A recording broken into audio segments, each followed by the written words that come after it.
तो इस वीडियो में हम आपको मैकेनिक्स का ओवरव्यू देंगे, यानी कि एक बहुत हाई लेवल पे मैकेनिक्स का निचोड़ क्या है, मैकेनिक्स की समरी क्या है, मैकेनिक्स का सारांश क्या है, वो देने की कोशिश करेंगे। यानी कि वो मुद्दे का क्वेश्चन क्या है, वो सेंट्रल क्वेश्चन क्या है जिसको सॉल्व करने के लिए मैकेनिक्स में इतनी मारामारी चल रही है, वो देखने की कोशिश करेंगे और उसको सॉल्व करते कैसे करते हैं उसकी भी अप्रोच पे थोड़ी बात करेंगे।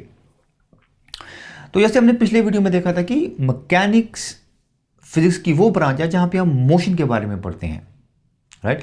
तो मैकेनिक्स के काफ़ी डिफरेंट फ्लेवर्स हैं। जिस फ्लेवर को हम पढ़ेंगे इस प्लेलिस्ट में वो फ्लेवर है क्लासिकल मैकेनिक्स।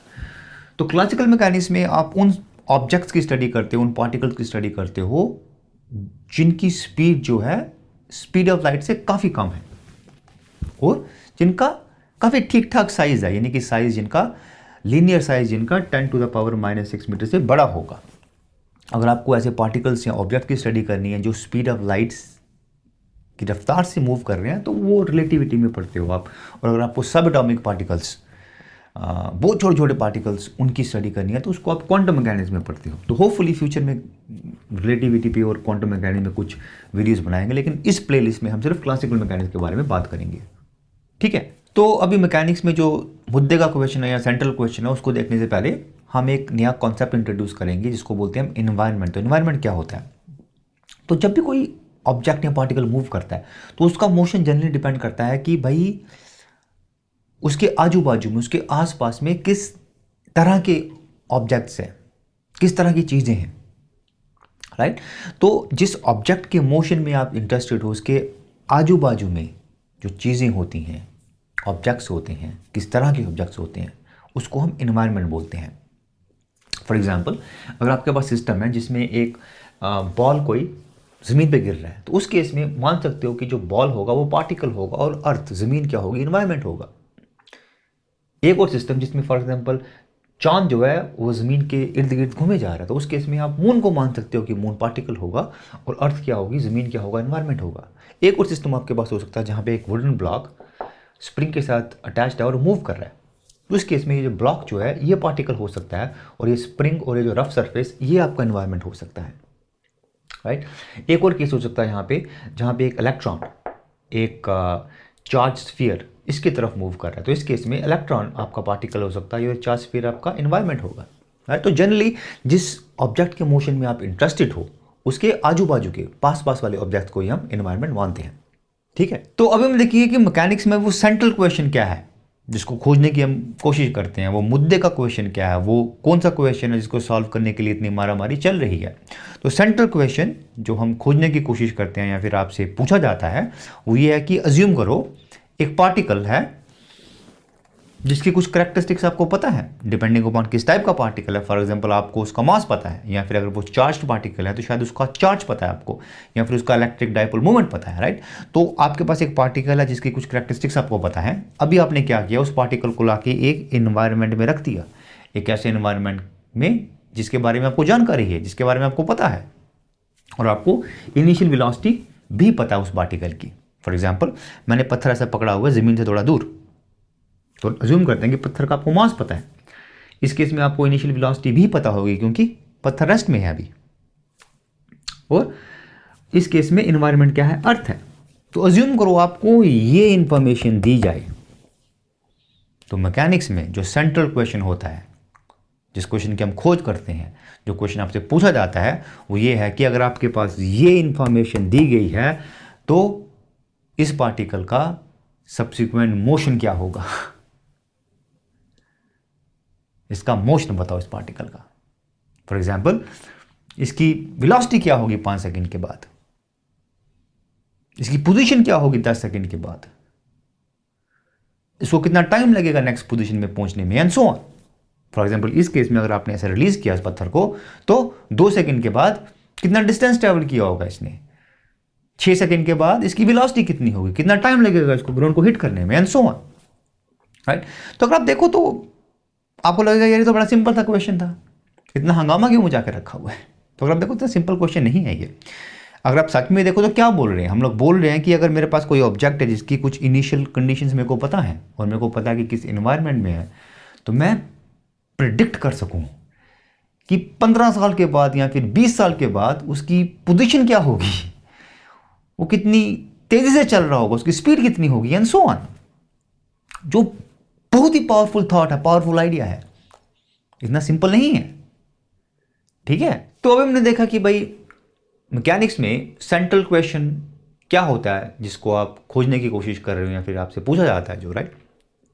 तो अगर आप कोई प्रॉब्लम सॉल्व कर रहे हो मैकेनिक्स में या फिर कोई नया कॉन्सेप्ट पढ़ रहे हो, तो घुमा फिरा के मोटे मोटे तौर पे आप यही कुछ करने की कोशिश कर रहे होते हो। आप इजीली देख सकते हो नेक्स्ट टाइम अगर आप कोई प्रॉब्लम को उठाएं।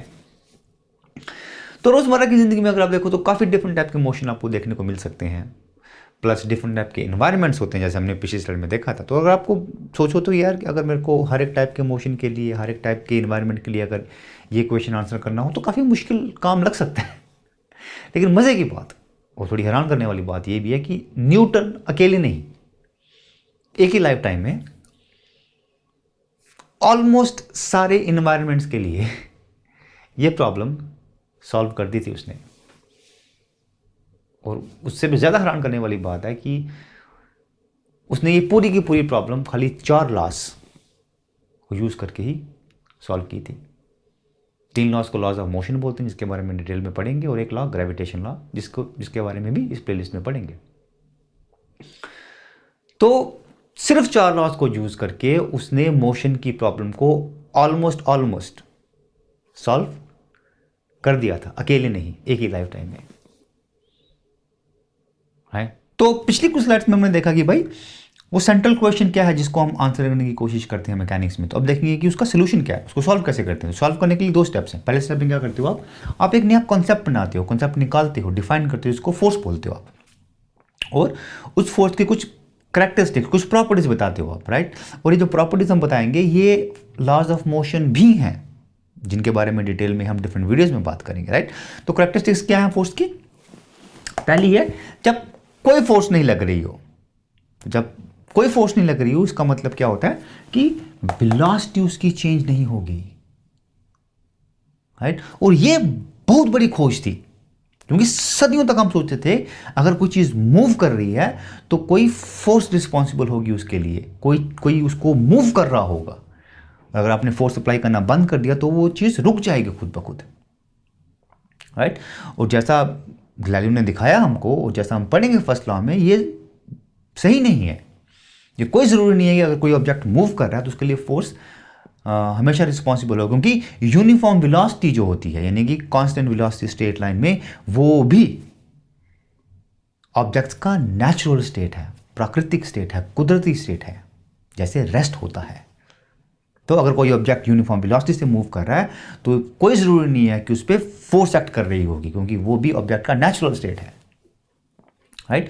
और ये जैसे मैंने पहले बोला, ये बहुत बड़ी खोज थी, क्योंकि जब तक अपने को ये पता नहीं लगा था, हम लोग दर बदर घूमे जा रहे थे मोशन को अंडरस्टैंड करने में, लेकिन अपने को समझ में नहीं आ रहा था क्या चल रहा है, राइट। जब अपने को ये चीज़ पता लग गई, ये सब चीज़ समझ में आ गई, तब जैसे हमारे दरवाजे खुल गए हों मोशन को समझने के लिए। और उसके बाद हमने बहुत अच्छी तरह से प्रोग्रेस किया मोशन को समझने में, और 50-60 साल के अंदर ही हमने मोशन की प्रॉब्लम को सॉल्व कर दिया, ठीक है। तो ये बहुत इंपॉर्टेंट था।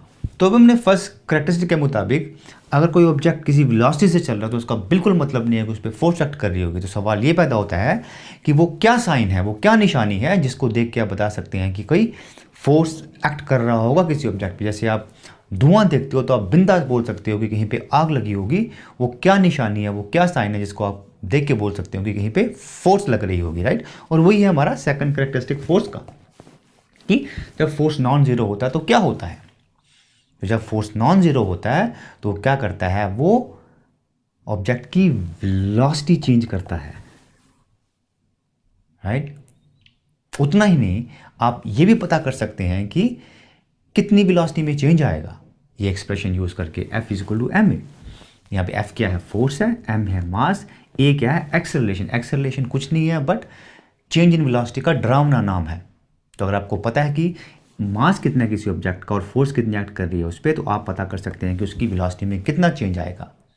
अदर वे अराउंड, अगर आपको पता है कि कितनी वेलोसिटी में चेंज आ रहा है किसी गिवन मास के लिए, आप पता कर सकते हैं कि कितनी फोर्स चाहिए रहेगी उसके लिए। और ये आपका सेकंड लॉ भी है जिसको डिटेल में पढ़ेंगे डिफरेंट वीडियो में। तो चेंज इन वेलोसिटी कॉन्सिक्वेंस है फोर्स का, वेलोसिटी नहीं, ठीक है। तो जब भी आप चेंज इन वेलोसिटी देखते हो तो आप बिंदास बोल सकते हो कि भाई उस ऑब्जेक्ट पे फोर्स लग रही होगी, ठीक है। तो अभी थर्ड कैरेक्टरिस्टिक्स ऑफ फोर्स, जो हमारा थर्ड लॉ ऑफ मोशन भी है, वहां पे हम ये जानने की कोशिश करते हैं कि फोर्सेस पैदा कैसे होती हैं, फोर्सेस प्रोड्यूस कैसे होती हैं। तो फोर्सेस प्रोड्यूस होती हैं इंटरेक्शन के कारण। जब ऑब्जेक्ट्स एक दूसरे के साथ इंटरेक्ट करते हैं, फोर्सेस वहां से पैदा होती हैं। तो अगर आप देखो तो ये जो आइडिया है, इसका मतलब काफी हैरान करने वाला है। इसका मतलब ये है कि अगर आपके पास एक ऑब्जेक्ट है जिसको आपने बिल्कुल आइसोलेट कर दिया, बिल्कुल अलग कर दिया है, तो उस पे कभी भी कोई भी फोर्स नहीं लग पाएगी और वो भी कभी भी किसी पे फोर्स अप्लाई नहीं कर पाएगा, जो काफी अजीब है अगर आप सच में सोचो तो फोर्सेस इंटरेक्शन के कारण प्रोड्यूस होती हैं। एक इंपॉर्टेंट बात याद में रखने वाली कि भाई इंटरेक्शन के लिए दो ऑब्जेक्ट्स को टच करना जरूरी नहीं है। फॉर एग्जांपल अर्थ और मून में, दोनों में इंटरेक्शन हो रहा है, दोनों में फोर्स है, लेकिन वो दोनों एक दूसरे के साथ टच नहीं कर रहे, ठीक है। तो ये जो तीन कैरेक्टरिस्टिक्स हमने पढ़ी हैं फोर्सेस की, इनको लॉज ऑफ मोशन भी बोलते हैं, और इन लॉज ऑफ मोशन को सर आइजैक न्यूटन ने डिस्कवर किया था, ठीक है। तो पहले स्टेप में हमने एक नया कॉन्सेप्ट डिफाइन किया फोर्स, और फोर्स की कुछ प्रॉपर्टीज देखी। उनमें से एक प्रॉपर्टी थी जो बोलती थी कि भाई फोर्सेस पैदा होती हैं इंटरेक्शन के कारण, लेकिन हमको अभी भी ये पता नहीं है कि कितनी ज़्यादा फोर्स प्रोड्यूस होगी, फोर्स का मैग्नीट्यूड क्या होगा किसी एक इंटरेक्शन के लिए। और वहीं पे हमारा दूसरा स्टेप काम में आता है। तो दूसरे स्टेप में क्या करते हैं हम लोग, पार्टिकल्स की प्रॉपर्टी के बेस पे, फॉर एग्जाम्पल मास कितना है या फिर इलेक्ट्रिक चार्ज या कोई और प्रॉपर्टी, उसके बेस पे प्लस किस इन्वायरमेंट में वो है, उसके बेस पे, इन दोनों चीज़ों के बेस पे हम लोग देखते हैं कि भाई कितनी फोर्स प्रोड्यूस हो रही होगी, कितना मैग्नीट्यूड ऑफ फोर्स होगा किसी एक पर्टिकुलर इंटरेक्शन में, और वो हमारे फोर्स लॉ बनते हैं, राइट। अगर आप देखो तो हर एक अगर पार्टिकल का अपना एक यूनिक इंटरेक्शन होता, अपनी ही तरह का इंटरेक्शन होता, तो बहुत मुश्किल होता फोर्स लॉज को बनाना, क्योंकि बिलियंस ऑफ पार्टिकल्स हैं, बिलियन तरीके हैं इंटरेक्ट करने के, राइट। तो बहुत मुश्किल होता, लेकिन नेचर बहुत दयालु है हम पे, बहुत मेहरबान है हम पे। तो सिर्फ 4 टाइप के इंटरेक्शंस पॉसिबल हैं, और इसलिए सिर्फ 4 टाइप के फोर्सेस ही होंगे। और हमने एक डिफरेंट वीडियो में थोड़ा डिटेल में बात किया ये 4 टाइप की इंटरेक्शंस कौन सी होती हैं, 4 टाइप की फोर्सेस कौन सी होती हैं, ठीक है। तो इससे हमारा काम काफ़ी आसान हो जाता है। तो हमारे पास सिर्फ 4 टाइप की फोर्सेस हैं, तो इसलिए फोर्स लॉ निकालना बड़ा आसान हो जाता है, राइट। तो हमारे पास लॉज ऑफ मोशन है प्लस हमारे पास फोर्स लॉ आ गए, तो इन दोनों को जब इकट्ठा करते हैं तो क्या बन जाते हैं, वो लॉ ऑफ मैकेनिक्स बन जाते हैं, और वही हम स्टडी करते हैं मैकेनिक्स में, ठीक है। तो फाइनली हमारे पास अभी सारी इन्फॉर्मेशन है जिसको हम यूज़ करके जो इनिशियली स्टार्टिंग में हमने जो क्वेश्चन पूछा था उसको आंसर कर सकते हैं। तो हमारे पास क्या चीज़ें पता थी स्टार्टिंग में, अपने को मास पता था, अपने को एनवायरनमेंट पता था, अपने को इनिशियल वेलोसिटी पता थी, और हमसे पूछा गया था कि भाई मोशन को प्रेडिक्ट करो, ये अननोन था, ठीक है। तो अगर आपको मास पता है और एनवायरनमेंट पता है, तो यहां से आप पता कर सकते हैं कि कितनी फोर्स लग रही होगी, मैग्नीट्यूड क्या होगा फोर्स का। अगर आपके पास मैग्नीट्यूड पता है तो लॉज ऑफ मोशन से आप पता कर सकते हैं कि वेलोसिटी में चेंज कितना आएगा, क्योंकि फोर्स वेलोसिटी को चेंज करती है, राइट। अगर आपके पास एक बार चेंज इन वेलोसिटी आ गया, उसको आप ऐड करो इनिशियल वेलोसिटी में, आपके पास फाइनल वेलोसिटी आ जाएगा, ठीक है। अगर आपके पास फाइनल वेलोसिटी पता है, इनिशियल वेलोसिटी पता है, आप एवरेज वेलोसिटी निकाल सकते हैं, उसको टाइम से मल्टीप्लाई कीजिए, आपको पता लग जाएगा कि ऑब्जेक्ट ने कितना मूव किया, उसकी नेक्स्ट पोजीशन क्या होगी। और इस दो इन्फॉर्मेशन से आप काफ़ी सारी और इन्फॉर्मेशन पता कर सकते हैं, जैसे कितना टाइम लगेगा उसको नेक्स्ट पोजीशन में पहुंचने के लिए, एंड सो ऑन, राइट। और ऐसा ही करते हैं आप मैकेनिक्स में, राइट। तो होपफुली थोड़ा आपको आइडिया लगेगा इससे कि भाई मैकेनिक्स में ये मारामारी किसके लिए चल रही है, ठीक है। तो आज के लिए इतना ही, आपसे फिर मुलाकात होगी। थैंक यू सो मच, शुक्रिया।